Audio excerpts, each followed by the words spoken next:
Welcome everyone, and thank you for joining us today. Today's webinar is presented by Sports Field Management Association. This is the fourth week of our series of post-conference education.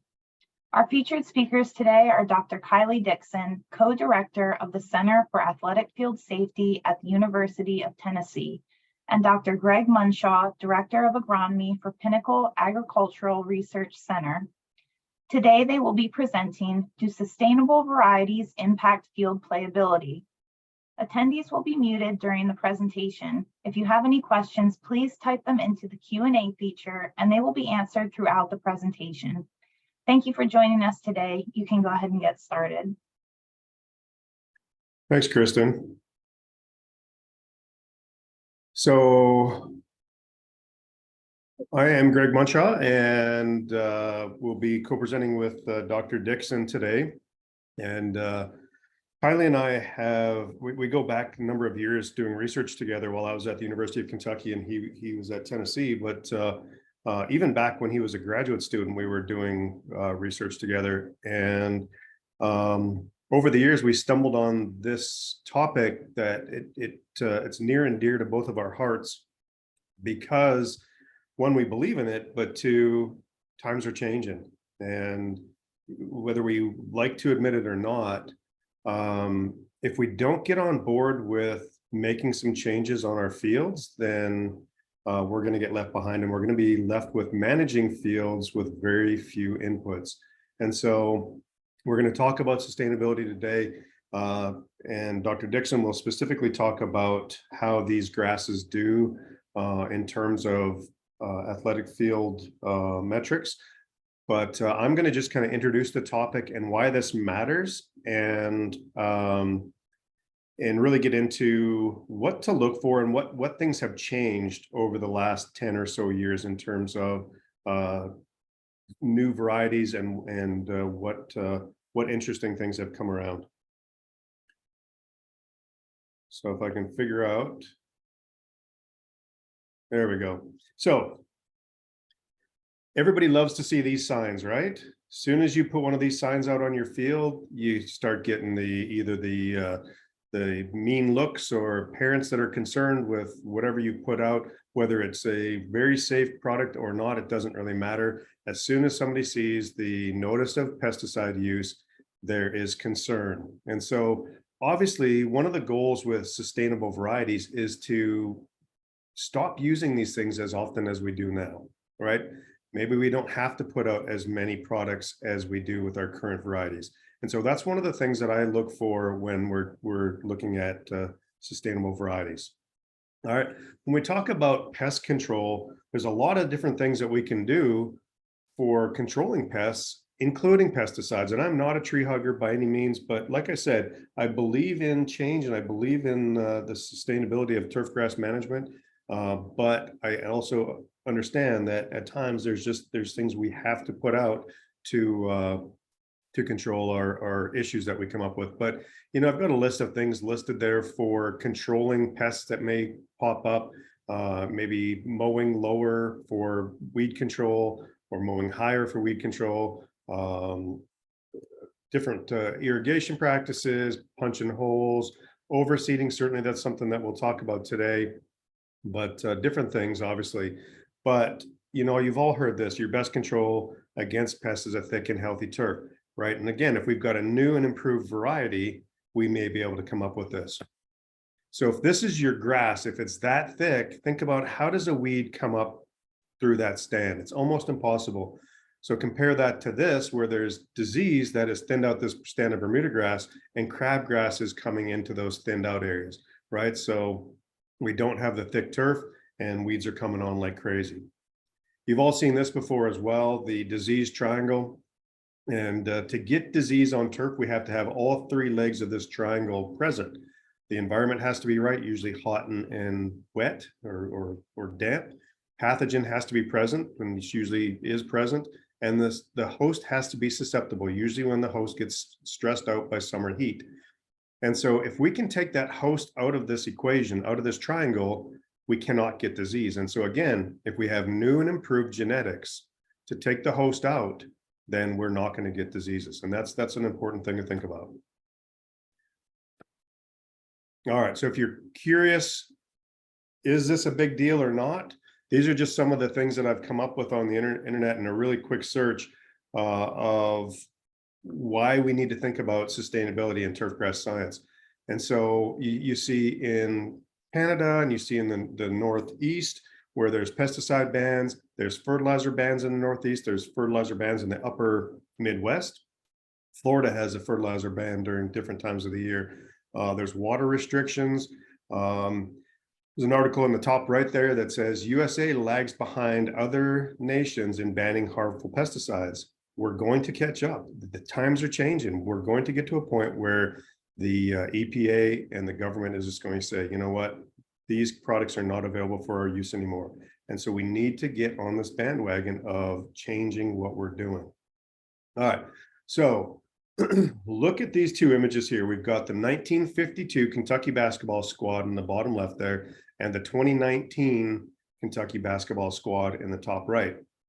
So think about over this 70-year period, in terms of the game of basketball, what has changed, right? The ball is about the same, the floor is the same, the basket's about the same, bigger, stronger, and faster now. But the only thing that can really change equipment-wise is their shoes. And so look at the shoes in 1952. Everybody in that picture is wearing Converse Chuck Taylors, versus in 2019, there are just crazy contraptions that all the different shoe companies make that supposedly give better support and help them to run faster, get better grip, and have better support when they're jumping, stopping, those sorts of things. And so the technology over the 70 years in these images has changed tremendously when it comes to footwear. So, you know, you think about other things, vehicles, what has happened in the last 70 years with vehicles, right? Crazy changes. They weren't even thinking anything about these self-driving electrical vehicles in the 50s. But think about grass development as well. If we've got this many changes in other sectors of our society, certainly we've got some changes in grass development as well. So I'll give you a couple examples of this. This is the last this is the last NTEP tall fescue test. And so I've got one highlighted there. It's Raptor 3 tall fescue. And the reason I've got it highlighted is because it ended this trial in first place. It did exceptionally well in this trial. You can see there the quality over that 4.5-year period was 6.6. And over that long of a period, when there's some pretty harsh weather on them, that's not too bad. And then the percentage of the time that this variety was in the top 25% of all varieties was nearly 79% of the time. So obviously a good performing grass.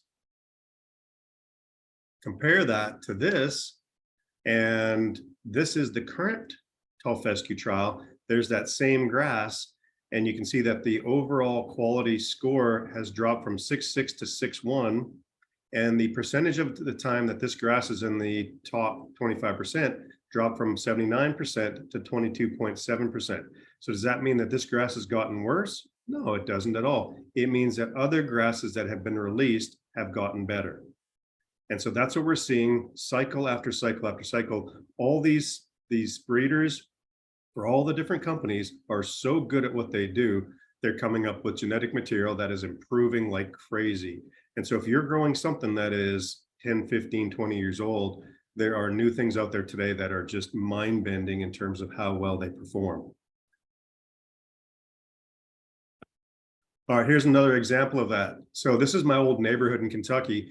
And this neighborhood was developed in the early 2000s. And this light green grass here is a mid-level tall fescue that they just threw down to just hold soil in place. And you can see in the foreground here, it's thin and not the greatest, but it's not managed either. They mow it occasionally. They came in 2019 and they put these townhouses in, and then they sodded another mid-level-ish tall fescue around these townhouses. This is all managed by the same company, but you can see the differences there in color between the older tall fescue variety and the new tall fescue variety. There's just massive changes that are occurring in how these products look and perform. All right, so really quickly, a little bit about NTEP, National Turfgrass Evaluation Program. They do tests across the country and into Canada as well, at different universities. And the grasses are rated for a bunch of different things, but a lot of times we go straight to turf grass quality.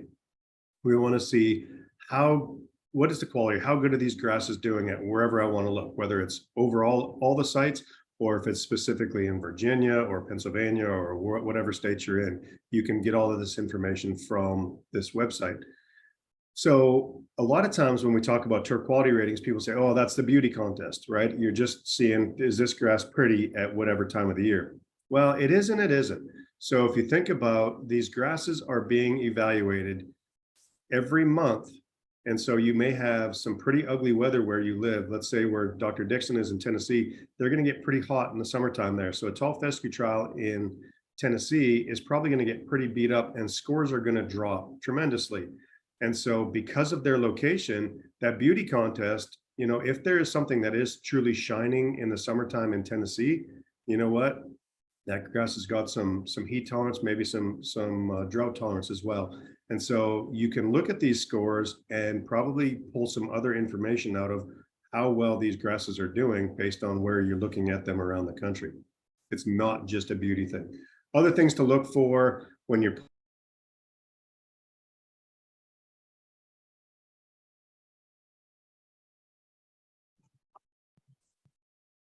I think we lost Gregg. All right.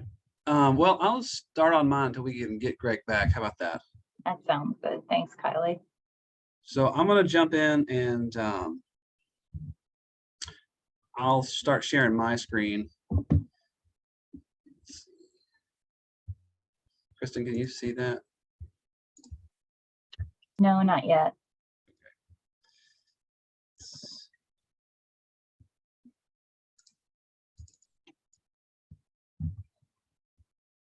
How about that? Is that any better? Yes, it is not Okay. full screen though.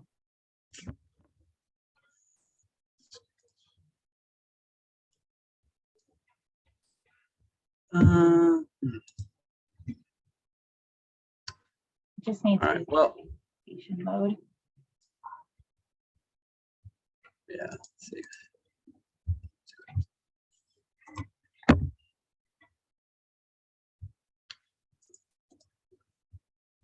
It's probably not popping up, is it? I can see your slides. That'll All work. right. I'll just go with that. Does that work, Kristen? Yes, that will be fine. Okay. So we'll just we'll go here until we get Gregg back. So he was talking about low input varieties, and we've got several of those in the NTEP. He was talking about the NTEP, how they use the 1 to 9 scale, and they've got a lot of these really good things. And so just because they're low input would mean you can use less inputs, but not all the time. I mean, you can use less inputs, but that doesn't mean that they only take less inputs. Like some of these varieties that you're going to see on these fields, for instance, that I've got listed here, they've got varieties that are certified low input, or they're qualified for low water use through different certification processes. And so these grasses that they're using, they can also perform at a very high level, as you see in Major League Baseball, as you see in football, in Major League Soccer, and the NFL.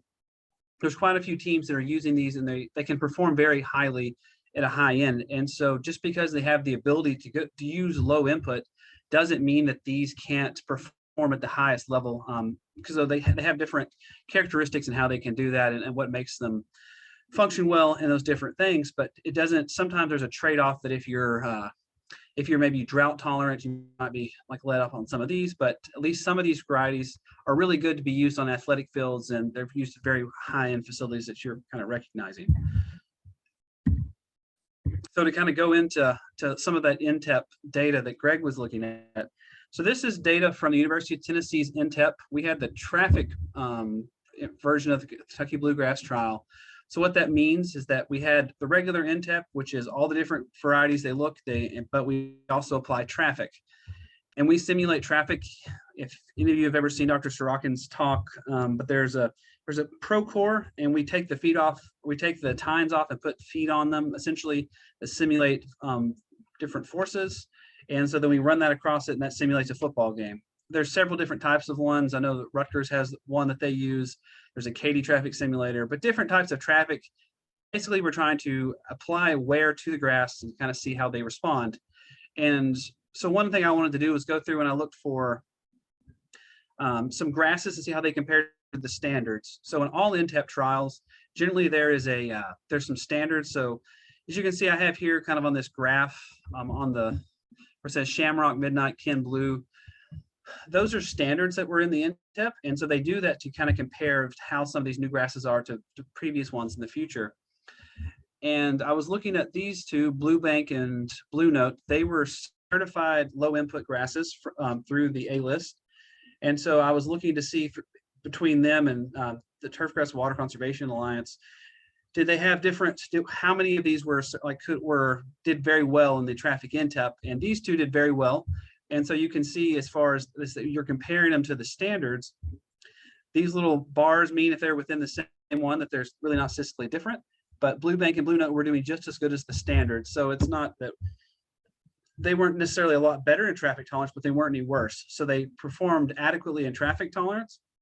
Now that's to say that I went through and looked, and not all, just because they say low input, are good at traffic tolerance. There's several, and you kind of want to look at the data, and you definitely want to kind of be very, very cautious about what you're choosing when you're looking at these different varieties, because they're not all going to have great traffic tolerance, but there are some that are low input. So if you got into a low input condition, let's say a high school or Parks and Rec, where you can't give it as many inputs as you'd like, these grasses are going to do better under those more stressed conditions. Now, will they handle this traffic that's applied here is not under a low input environment. It was under a normal management regime, but it's just kind of showing you that they have some of these that if you can't, maybe you don't have as many inputs or sometimes budget, this can be an option to help, because they have really improved genetics and they've really done a great job in breeding and making just better and better grasses. But you can see these standards here on the right side of the screen, they were just as good, and so they were doing well. So that's kind of the benchmark, is that we don't want to be doing worse than that as far as that goes. And this is in turfgrass quality. So this is over the whole traffic period. So on the 1 to 9 scale, how do those grasses look? 1 being bad, 9 being ideal. Kind of as we're going through that, as we're looking at these different grasses. Another thing to look at, so we were looking at, usually there's different components to make grasses kind of when you're looking at them, but here's quality. So quality is kind of a summation of a lot of things when you're looking at the plot, and how good does it look? Disease, does it have so much disease? Is it looking healthy? Is the color good? Is there grass present? Is there not? So it's a summation of several things to kind of give you overall, what is the quality? What are you looking at? How good is that doing? And so here's some more from that traffic INTEP we're looking at, that you can see the density and then the leaf texture. So sometimes you're thinking about, like, maybe it's more dense when you're comparing it. This is that same Blue Bank, Blue Notes as you're looking through. Now, density and leaf texture, all these are on a 1 to 9 scale. So again, kind of 1 not being good, 9 being, or 1 not being very dense, 9 being dense. So you can kind of see the difference in density as you're looking through this. That, yeah, there was a little bit of difference here between Blue Bank and Ken Blue. So there was a little bit better in this one, but it's very, very close. And they all did very well as far as density goes. So that's exciting to see that these grasses did very well. In addition to looking at the texture, and they all had a similar leaf texture. So there wasn't something that was really telling you, like, are they going to be denser? Or do they have a finer, a larger leaf texture as you're going through that? And so that's one of those things that were really, really nice to kind of look at and see that, yes, these are performing very well. And these grasses that were certified low input, when those go through trials, now they're not traffic, but they're giving restricted water, they're restricting the pesticides, like the fungicides, the herbicides that are going to be applied to that. So you can you're trying to reduce the amount of inputs as much as possible when you're looking at these different certifications. So that's when we're talking about low input grasses. They might have done well in the INTEP as well, like under normal conditions, but we wanted to see how they do under more restricted, lower input environments, and they did very well there. So they did well when you're under normal inputs in traffic stress, and maybe that's something that we're going to start looking at kind of in the future, is how do they do when they're stressed? These grasses do stressed and trafficked. Kind of right now, it's just kind of looking at under normal conditions, because a lot of times that's kind of what's going to happen as they're getting into that. So that was the Kentucky bluegrass. And now we're talking about the tall fescue intep. And this one again is from the University of Tennessee. So I personally worked with a lot of these. And so I felt comfortable talking with you about some of these. And I went through and got the turfgrass quality again on a 1 to 9 scale. Here's Kentucky 31. So we're looking at the standards. There's Falcon 5 and Faith. Now, Kentucky 31, at least in Tennessee, that is if as far as standards go, most people, when they want to get to a tall fescue lawn in Tennessee, they're going to get Kentucky 31. Greg was talking about earlier about how the shoes have improved greatly from the 1950s to today of what those basketball players were wearing. It just kind of, Kentucky 31 has been around a long time. Some of the history of Kentucky 31, it was found in Kentucky in 1931. And so it's been around almost 100 years. It's a good grass. It's done well, but it's also, there's been a lot of genetics and improvement in breeding since then, improvement in genetics and breeding. As you can see, everything to the left of Falcon 5 is either a low input certified grass or a water conservation certified grass species. I just went to the websites, looked and see which ones were certified, and that's kind of what you see here.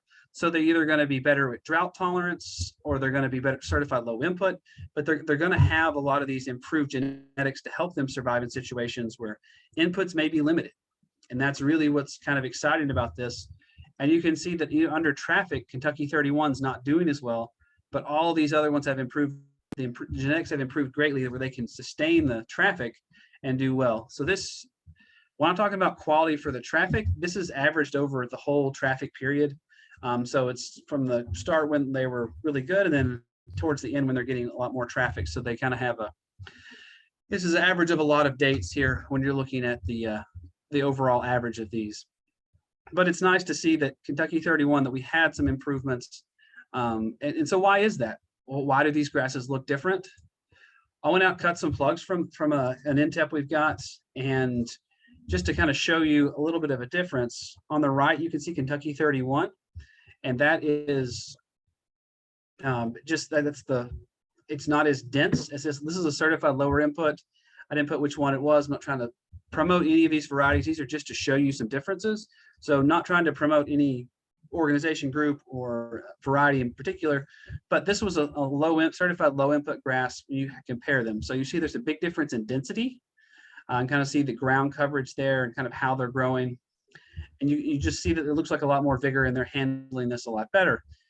This is again in a native soils. This is a silt loam soil here that we're looking at.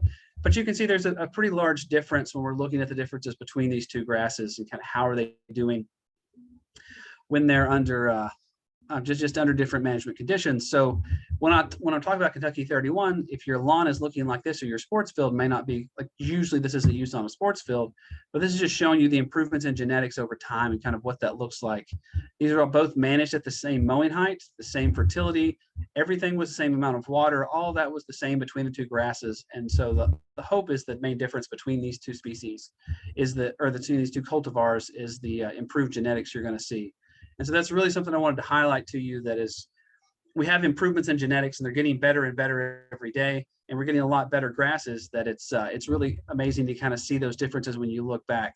Not that this hasn't been a great grass in the past, but now that we have a lot better ones to use in the future going forward, how can we use that in athletic fields and things in general? So then this is, again, let's look at this tall fescue intep. We're looking at the density.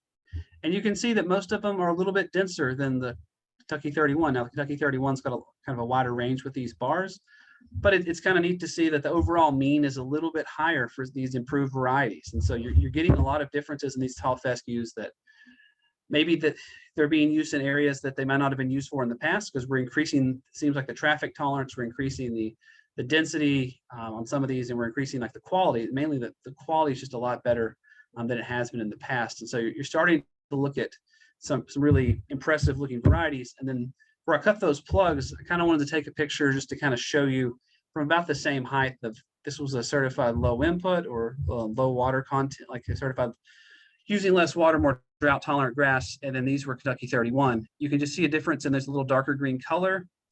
It looks a little denser. There's just a little bit difference in these two grasses when all the management within the study are kept the same. So it's nice to see how you're getting just improvements in varieties. If I tell you nothing else, you take nothing else from the study, know that there's great improvements in genetics, and looking into some advancing and finding a really good grass variety for your sports field is going to be key, because they have some really good characteristics or traits. And not all grasses are the same, as you can see with Kentucky 31 and this other grass. And like we've been looking at these different traffic slides of how they've been able to withstand it. So really looking out, finding a good grass, I'd highly recommend searching through the INTEP website. They've got a nicer way to search these websites. You can go in and type in just exactly the cultivar you're wanting to look at, and you can look that up and see the results from it. And that's one of those really nice things they've added with the INTEP. And you can start seeing grasses and how you can look at the different areas for where you're at and how they did. So you can start to see some of these grasses and look at the improved genetics, and then they're just making a massive difference, because they have locations all around the country. If you're not familiar with the INTEP, usually it's university researchers from the East Coast all the way to the West Coast, North, South. So they have cool season, warm season. We've got a lot of different conditions. So you can kind of see, and some of them have low input trials for the warm season, cool season. You can see that in addition to groups like the A-List or the TWCA. They have lots of different types and different types of ways to see evaluations done of these grasses that you're going to be putting on your field. If you think about it, generally grass is going to be one of the cheaper things that you're going to put into a brand new construction if you were going to construct it, because you got to do the sand, the subbase, or you're going to do the subbase, you're going to do drainage, irrigation systems. The grass is a really important part, and maybe spending a little more money into a better grass, it's going to handle a lot of those traffic events that you may not have been thinking that it was going to handle, kind of going into that. And so if anybody was watching or was at the SFMA main thing, the overall arching thing, or the opening ceremony, was talking about FIFA and the World Cup 2026 research. And that kind of ties into the talk that I'm giving today with some of this research. And it's headed up by Dr. John Sorokin and Dr. Trey Rogers. And so Dr. Sorokin is at the University of Tennessee and Dr. Rogers at Michigan State. And there's going to be doing a lot of research for how to make natural grass in all 16 stadiums. Some of these stadiums are going to be in domes. They're not going to have supplemental light. And so it's going to be a very challenge of how we're going to do that. And so one of those things that we've been kind of looking at is growing grasses, putting them indoors, testing it, kind of seeing what we can look at. So I wanted to give you a little bit of an update, because it ties in, because FIFA is looking at for 2026 for sustainability is one of their things that they're focused on to kind of help make a big impact on the world and kind of reduce those inputs. But one of the things that kind of we were looking at was some perennial ryegrass. We were trying to establish to do testing, and we selected some low input perennial ryegrass to try it. Now we were managing it at normal inputs. We were not giving it less inputs, but we wanted to see one that could be used at different rates. And that was one of the nice things about this first trial, that this perennial ryegrass happened to be a high performing athletic field grass, and also happened to be a certified low input variety that could be used in many different situations, not just as an athletic field. But this is showing you 15 weeks after seeding, just kind of looking at the root zone. We grew it on plastic. And basically, I'm just trying to give you a little bit of an update, show you the performance that, even though we're talking it's low input, it may be water conservative, like it can certified for drought resistance, do a lot better with that, or they handle drought trials really well. They can also perform at the best. And so you can kind of look at these different trials to kind of help you pick and choose what's the best grass for your situation and what you're trying to use it for. So here's just another kind of about an inch root zone that we were trying to look at. Just to kind of give you, and then here was the roots when we cut it, because we were trying to test it. As you can see, and this is 15 weeks after treatment. So we were pretty excited to get to see this as we were cutting it up. And so we're starting a lot of this research. We're growing sod on plastic, or bringing it inside. We're testing it over a concrete floor, because we know that there's going to be a lot of that in the 2026 World Cup, and kind of how does some of that look. And Dr. Sorokin and Dr. Rogers have been leading this. And so there's been a lot of research already done to date. So just a little bit that kind of tied in that this grass that we happened to use for this study happened to also be certified low input. So as we're going into this, and we did ball bounce, or this is ball rebound. And so if you're not familiar with ball rebound, it's essentially I'm going to show this video here to kind of let you see it, because for FIFA, they're very interested in the rebound of the ball, because you don't want too hard of a surface when you're coming to be playing this game on it. And we're looking at different thicknesses of how do we make this root zone kind of work over concrete? Do we do shock pads? What kind of combination can we use? What's the thickness of the root zone? How are those root zone thicknesses? How are they impacting the ball and the player? And so this was here's a little video just kind of showing you how it works. So this is Dr. Trey Rogers. He's catching the ball here. It's going to fall, and then here's Dr. John Sorokin. And so what they're doing is it's held on by a magnet, and there's the ball's attached to that because it's got a washer on it. We're measuring the sound between the two drops. So 1, 2, and between those two drops, you're going to hear there's a microphone in this computer, and it's going to pick that up so that we can do the drop and get how much was that drop. And so we're using audio technology, and basically you can get the differences between the two bounces. So T1 is bounce 1, T2 is when it hits a second time. You put it in this formula, and it gives you for a rebound height based on how high it rebounded. What was that soccer ball bounce when you're looking at the surface? And so it's one of those things that we're trying to look at, how do these grasses work in that situation, such high performing. And you can see here, we're doing this over concrete. These are inch root zones. We're trying to go extremely thin and see what we can do. And at what point do you pick up the concrete? Is it an inch? Maybe it's 2 inches. Maybe it's 1.5 inches. What is that root zone kind of looking like? And then what can you get away with a thinner root zone if you use a shock pad? Lots of different options, lots of different ideas. And kind of as you're doing that to try to prepare for this 2026 World Cup. And so here's looking at some of the results. And so basically to try to go over this with you, this is ball rebound in centimeters. These green bars are the FIFA lines of where they're trying to shoot for it to be between the FIFA Quality Pro. So we're shooting to be within this. And so we also looked at not only different grasses, or the grass under different bases, but we're also looking at different hybrid systems. So Hero and Eclipse are carpeted systems that you're going to see here. And this is no inclusion. So how does having some type of hybrid system, is it going to impact the ball bounce? Is it going to be is it going to perform naturally, more like natural grasses? Is it going to perform more like a synthetic field? Or is it going to perform more like concrete? So that's one of those things that we're really trying to kind of see, how is that working? And these are different drainage systems, but basically this is just to show you that the solid lines, or the striped lines, are what happens when you put these over concrete, kind of average over all those different shock pads, and we got them to be where we were wanting to be, so that the bounce wasn't too high. So you're looking at these grasses and thinking, okay, well, we've got this grass it's performing very well. It does well in normal situations, and it's doing really well here.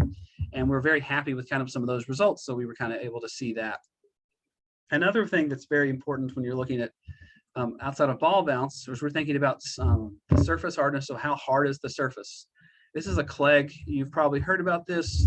The NFL has a mandatory practice where they go in and they test before every game, and they're trying to make sure that those, in the NFL at least, are below 100 G max. And that's kind of, but if you're not familiar with it, I'll kind of play you a video to show you kind of how it works. You pick it up, you put it to the line, and you drop it, and that's going to give you a readout here in G max. So it's basically how fast does this missile stop? There's an accelerometer in it, and that's basically all that it's trying to do, is tell you how fast is the missile stopping. Is it going to decelerate? And so we were looking at that across these systems as we looked at ball bounce. And it's a measure of the hardness of the surface is what we're looking at essentially when we're talking about surface hardness. And again, here's the no drainage, the Eclipse, Hero, no inclusion. And you're getting about between 60 and 70 for most of these. So we were pretty consistent. And we had very consistent, as you look between these different grasses, how they were behaving. And we were pretty happy with that. And you're starting to see like some of the differences and some of the stuff that we're really trying to investigate with this World Cup project is how did this surface hardness over that with this grass that's going to be, we're looking at a minimal root zone for that study specifically, how small can you go and things like that. Now, ball to surface interaction is very important. When we're thinking about testing for an athletic field, we're thinking about ball surface interaction and player to surface interaction.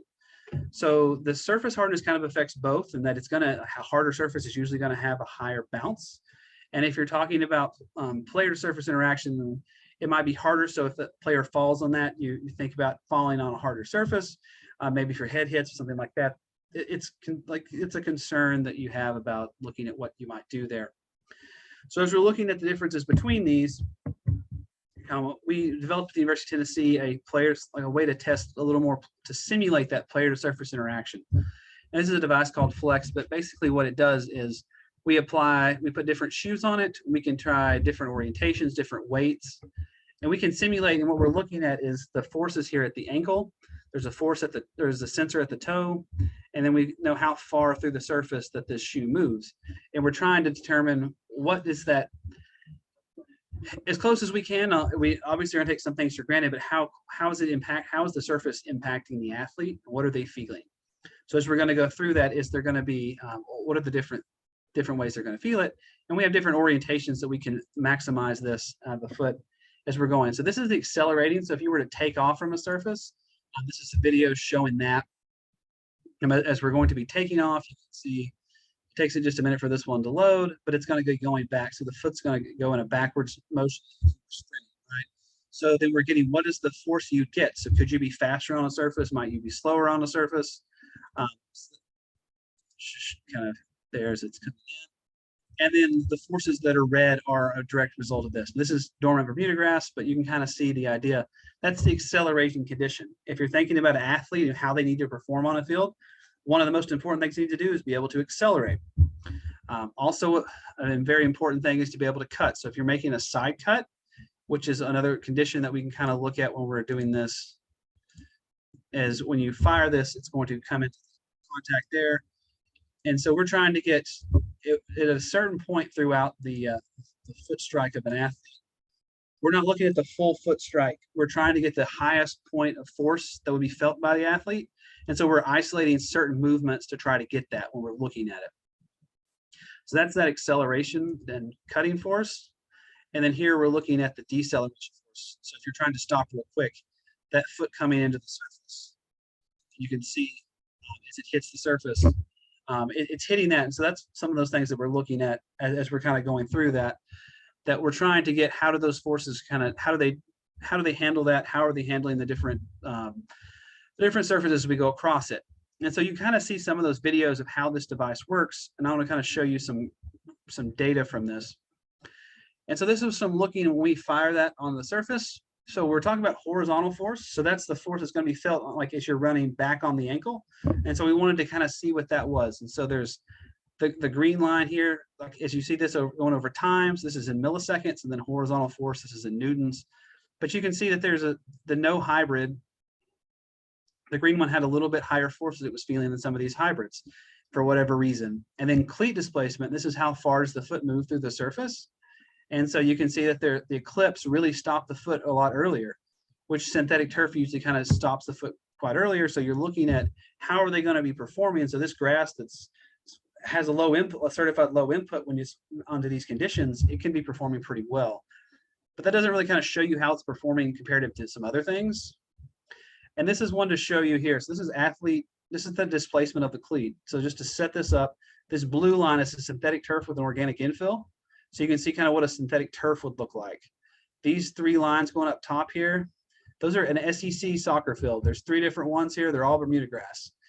And this is all at 168-pound athletes. So we're looking at that with a soccer cleat. So we're trying to see what it's going to be like these high-end athletic fields when you compare these other grasses. And so this kind of purple line, pink line, as it goes across here, that was the hybrid, the low input with the hybrid reinforcements. As you kind of look through that, the hybrid reinforcements, because it's stopping it a lot earlier than it would have on perennial ryegrass, that's starting to behave a little bit more like we're looking at a synthetic turf. But you're not quite there yet, so you're getting good footing. Basically, what this is showing you, that your foot's not slipping and going straight through it, but you're getting good footing as you're comparing it to some of these SEC soccer schools. And so I kind of label those 1 through 3. There's the field managers were nice enough to let me come test their soccer fields, and they had they were very good performing varieties. You can kind of see how these Bermuda grasses and how well they were performing. So that's looking at the how does the cleat move through the surface. And then we're looking about horizontal cleat traction. So that traction we were talking about, which we're looking at. So here's the Bermuda grass, this red one. There's a synthetic infill. Here's the green, which is a low input variety. So we were getting good with the hybrid system. So we've got a lot of traction here. So that was good. We got some good traction, and we don't really think it's too much to this point, but you're starting to see that they're performing very well. They're performing just as high as some of these Bermudas. They're not necessarily in a damaging range that we're concerned about, like too high a force as we're getting into that. But one thing that's really important as we're kind of getting in through this is like, do the cleats make a difference? This is a really worn out cleat. And how do the cleats, when you're looking at them over time, like how does that impacting the surface of the game? They do testing, we do testing on different cleats, and I can drastically change your traction on a surface by changing your cleat. If you were wearing this, and let's say if you just look at this at the start of the year versus the end of the year, you have very different results as far as how those are going to get through and how they're going to perform as we're looking through that. And then here's a test looking that the NFL does on different cleat patterns on synthetic turf, and they found some that you can't use. Now this is just to show you that there's a very different amount of traction and force you're going to get kind of going through that. As you're looking at these cleats, and you're going to get different amounts of traction on these surfaces. And so that's one thing that we're trying to look at with this device is how can we maximize the traction with whatever the variety happens, like we're looking at that grass, that species, how can we maximize that traction? But we keep it a stable, consistent cleat going across the surface so that we always have a very consistent cleat to compare to across these surfaces. But to kind of conclude that, I mean, basically the ability of these low inputs, they didn't decrease the surface performance just because the grass that we were looking at, it didn't give up anything to have that optimal performance. And it performed at a very high level, and there's many good options for these athletic fields. You just got to kind of go through and look at the data. So if you're looking at different varieties here, just look at a good selection kind of when you're doing this. And some of these have great traffic tolerance, but looking at the NTEP, these groups such as the A-List or TWCA, they have a really good, they've done a really good job of screening those for those different conditions. So make sure you kind of look at that. And Greg, do you want to take it back? Or can you hear me? I can keep going, it doesn't matter. Yeah, I don't, where did I cut off? I don't have a clue. I gave the whole presentation, didn't know I was locked up. Okay. Oh, you were about slide 16. Okay. So let's see if I can stop sharing my screen. That was yeah. All I right. just kept getting this image of Kyley smiling at me, and I was like, why does he keep smiling at me? Turns out it was frozen. So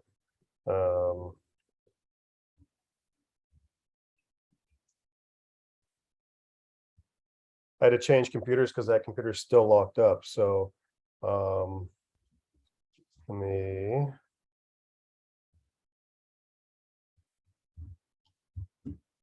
But just as we're talking about these grasses, we found some that performed very well. It was very exciting to kind of get to see some of this. Greg's got some great information though, as it pulls up and tell you about it. Kind of looking at, you good with that, Greg? Or are you still? Yeah, I'm still trying to pull it up here. And so it was exciting to get to do some of this like research on these different varieties, looking at under different conditions as far as FIFA goes. And we're going to look at lots of different varieties for this World Cup, specifically, not just low input grasses. That just happened to be one that was selected that happened to be certified, but lots of different grasses, seeing how these varieties perform, because lots of different companies have really good genetics. The seed industry, the grass and turf grass industry as a whole, has some really good varieties out there, and they've really improved, and they've got some great ones. And it's been a really nice thing to kind of see just the improvement of the genetics as we're doing some of these testing, that it was performing very well with an inch root zone, how well that kind of grown in 15 weeks, and kind of what we were looking at to that point. So it's been pretty neat to be a part of this program, and I'm sure there will be more updates from. Let's see if we got a question. So I'm opening something up here. We'll see if this works. So what was I showing when it cut off? You had just kind of got past the Kentucky slide, Kentucky basketball. You were like two slides past. Did you see the lawn picture? Or did you see the data from the tall fescue? Yep, you were through that. You were talking about the difference in the grass. You got through the lawn picture for sure. So talking about the NTEP, Yep. was that where I was at? Yep. Okay. All right, see if I can share my screen here.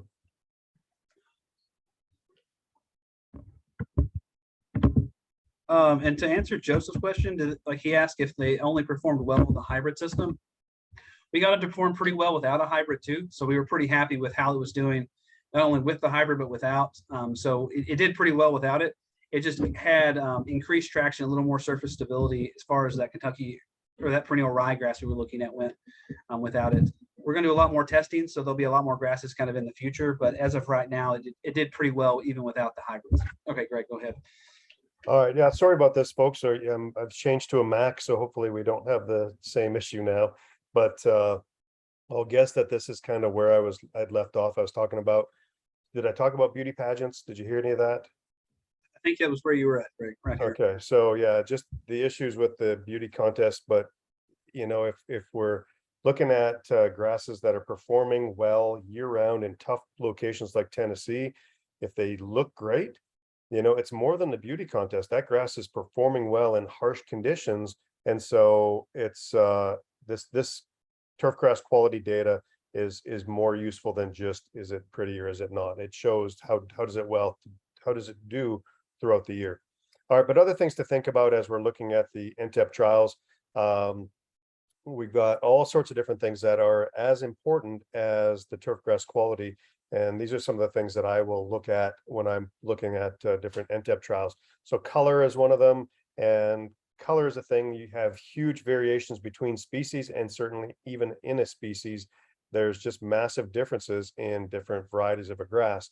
So I was given a presentation at Kentucky Field Day a few years ago, talking about Kentucky 31 tall fescue versus some of the new ones. And I just talked about how much better the new ones are versus Kentucky 31. And one of the attendees there said, well, but I've got Kentucky 31 and I can just fertilize it more to get the color to be similar to these new ones. Well, so that's exactly why what we don't want to do.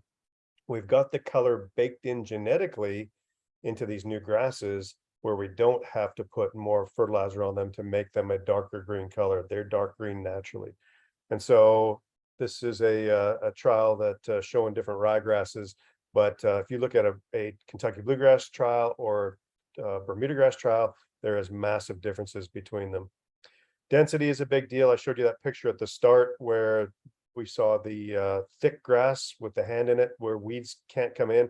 If it's super thick, your herbicide requirement should decrease because weeds should not be able to come in it. This is kind of a harsh conditions here, but you can see as the plots thin out, we start seeing the weeds coming in. Here's another example of that. This is a bentgrass putting green, which is obviously a little bit outside of your world, but just wanted to show changes in a grass from the 1950s there on the left, Pencross, versus one of the new ones from today. Look at the density differences there. You can see the brown through the canopy of that old grass versus the density improvement in that new one. And so we've got less issues with goosegrass and crabgrass and annual bluegrass in these new dense varieties. How quickly a grass establishes obviously impacts your herbicides as well, but it also will dictate how quickly you can get out and play on that surface. So this is a Bermuda grass trial that I put in a number of years ago, but you can see in the foreground there, the Bermuda grass is just starting to run. There's weeds coming in there as well, but not super fast compared to that one kind of in the middle back left there that is filling in much quicker. You're gonna have less weeds in a situation like that, but you probably will be able to get on that and use it quicker as well. So how quickly these grasses come in can matter as well. Water savings and drought tolerance. Obviously, this is a big deal for anybody. Less so for those of us on the east part of the country, but in dry years, this can be something to think about. And so having a drought tolerant grass wherever you are across the country can be helpful. So just like other metrics that we look at within a species and across species, there is massive differences in drought tolerance. We all know that tall fescue has better drought tolerance than other cool season grasses, But the picture on the right there is tall fescues, and even within tall fescues, there are differences between drought tolerances. And obviously disease pressure matters, right? If you've got a grass that naturally has disease resistance, that's a big deal compared to something that you're going to have to be spraying for regularly to control a disease. Obviously, if we don't have to think about the fungicide requirement there, we're ahead of the game. So on the left there, we've got this is up at Rutgers University, but a creep and bentgrass trial, and I just show that to show the dollar spot that's absolutely blowing up on that one variety, whereas there's 35 other ones that don't have any dollar spot on them. And so obviously we would gravitate towards some of those other ones that don't have that disease pressure on them. The picture on the right there is one that I took from a study that I did, and this is looking at gray leaf spot tolerance on perennial ryegrass. We've got a lot of new gray leaf spot tolerant perennial rye versus some of the older ones in the middle of that picture that just don't have the gray leaf spot tolerance baked in. And NTEP will tell you all of this information. So I want to run through this really quickly. I've only got a few minutes left here, but the major athletic field grass options that we should be thinking about across the country: Bermuda grass, tall fescue, Kentucky blue, perennial ryegrass. And as you go down this list, the more work you typically have to do to keep the grass happy.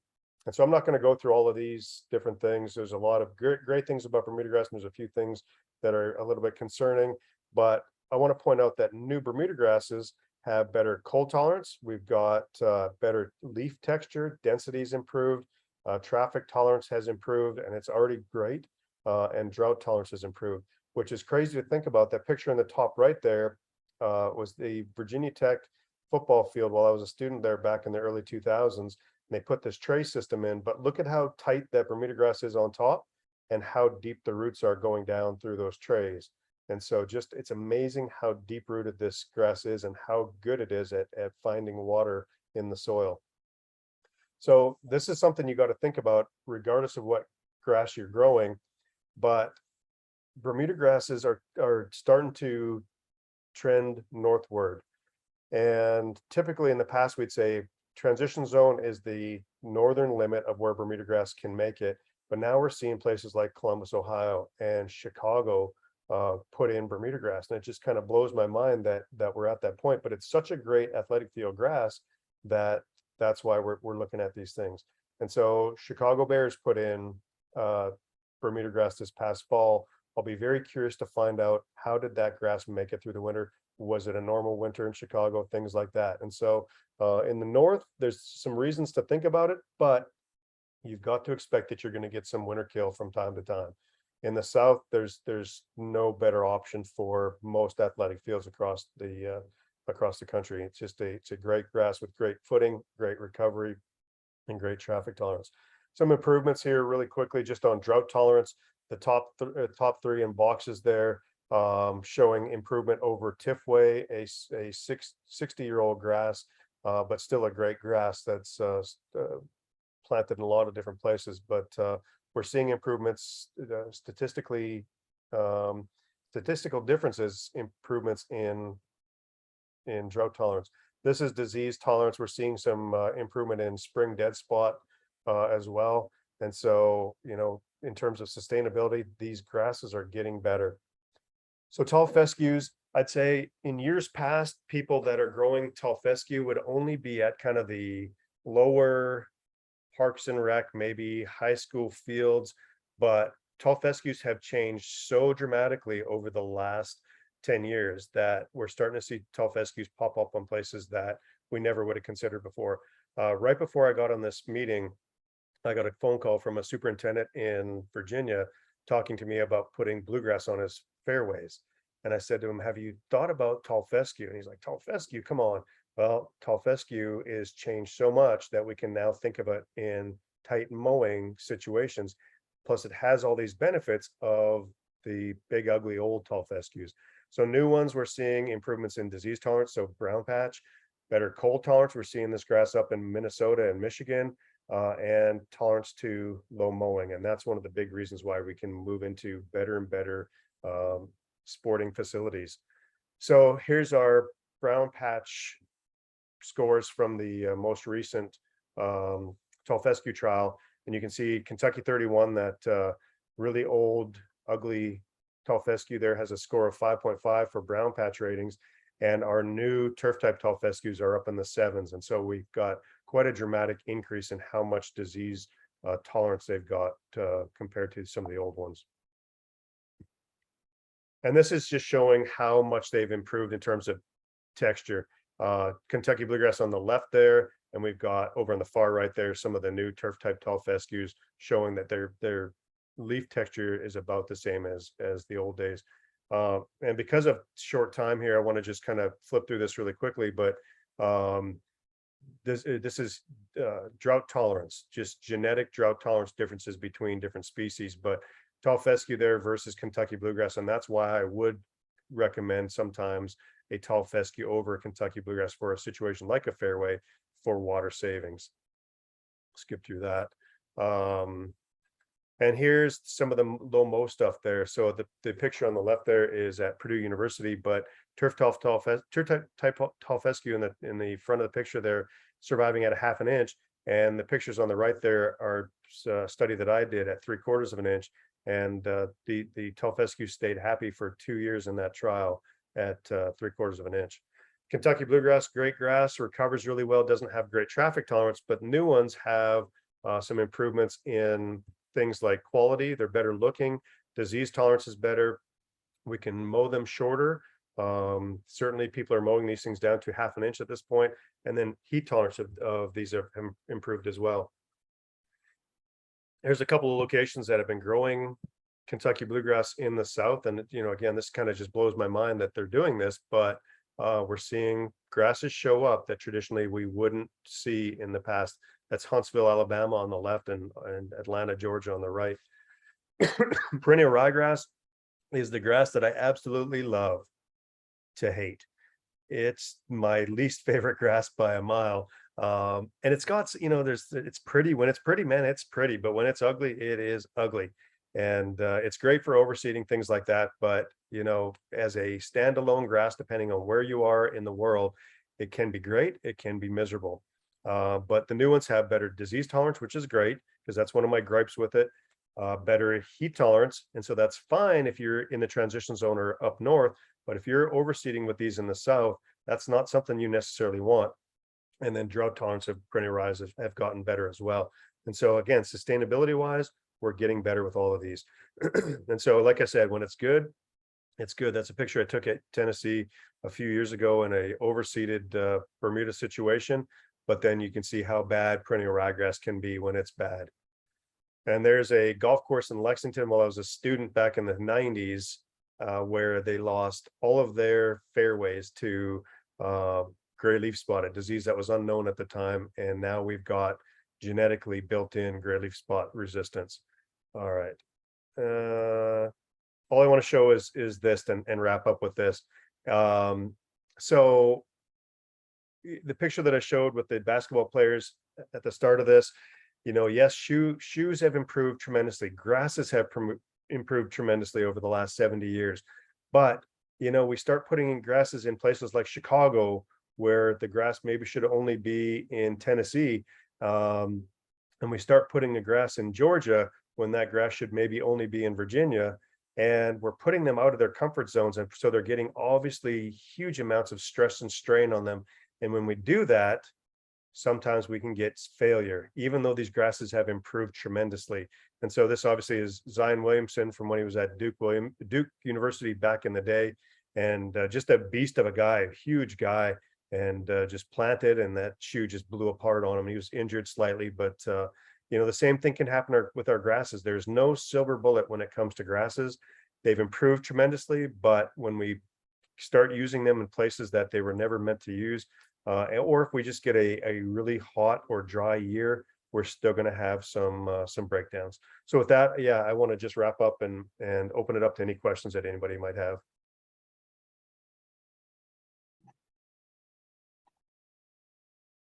All right. Thank you, Dr. Dickson. Thank you, Dr. Munshaw.